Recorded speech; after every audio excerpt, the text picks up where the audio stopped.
Vaksin Nusantara yang digagas mantan Menteri Kesehatan Terawan Agus Putranto kembali menjadi sorotan. Rencana uji klinis fase 2 vaksin Nusantara yang membutuhkan 180 relawan terganjal izin BPOM.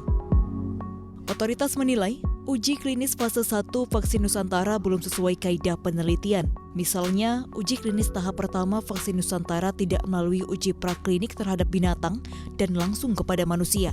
BPOM pun melaporkan, 71,4% relawan uji vaksin COVID-19 Nusantara mengalami apa yang disebut kejadian yang tak diinginkan atau KTD. Selain itu, praktik uji klinisnya melibatkan banyak orang asing yang izin penelitiannya tidak bisa dibuktikan. Belum lagi, komponen vaksin sel dendritik kebanyakan didapat dari komponen impor yang terbilang mahal harganya. Memang, pelaksanaan uji klinis fase 1 vaksin Nusantara merupakan kerjasama antara Rama Pharma bersama Aivita Biomedical asal Amerika Serikat, Universitas Diponegoro, dan RSUP Dr. Karyadi Semarang.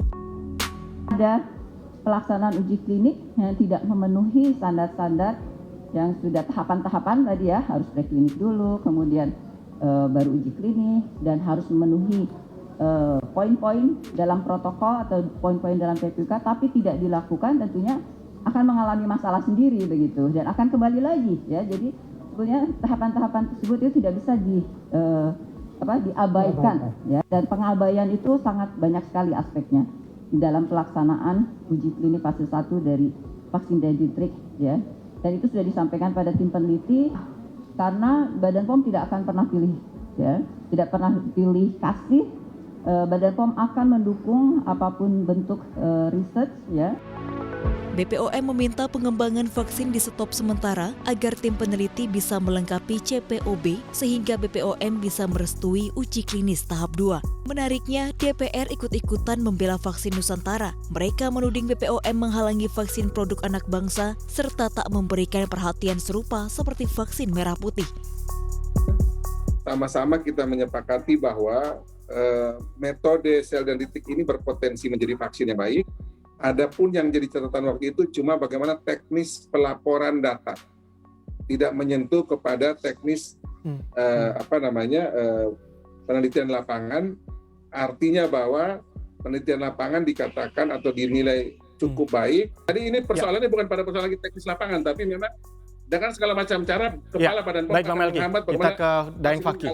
Ini kita perihal vaksin Nusantara ini kita tidak bicara tentang nasionalisme ya, bukan itu yang kita bicarakan. Kita bangga ada inovasi, bangga, tetapi inovasi yang kita kerjakan itu seharusnya memang tetap harus mengikuti prosedur penelitian yang baik.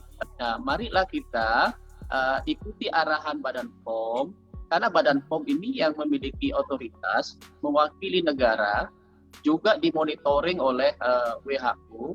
Itu standar pengawasan dan penilaian yang dilakukan Badan POM adalah standar yang berlaku secara internasional.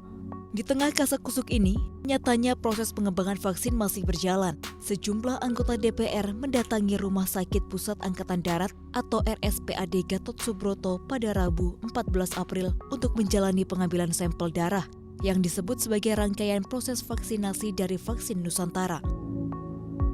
Ini membuat polemik vaksin Nusantara semakin bernuansa politis, lantaran sejumlah anggota DPR yang ikut pengambilan sampel darah terus menekan BPOM untuk meloloskan vaksin Nusantara. Bukan hanya para wakil rakyat di Gedung Senayan, dukungan kepada vaksin Nusantara juga datang dari tokoh politisi senior Abu Rizal Bakri dan mantan Panglima TNI Gatot Nurmantio yang ikut menjadi relawan sampel darah. Proses pembuatan vaksin COVID-19 merupakan proyek bernilai fantastis yang harus dikerjakan dengan hati-hati. Tak heran, pengembangan ini menggandeng industri farmasi besar dan produknya siap diedarkan bagi jutaan masyarakat di tanah air. Oleh karenanya, polemik ini harus segera ditengahi agar tak kian berlarut dan menjadi isu miring yang mengalihkan fokus melawan pagebluk COVID-19. Tim Liputan CNBC Indonesia.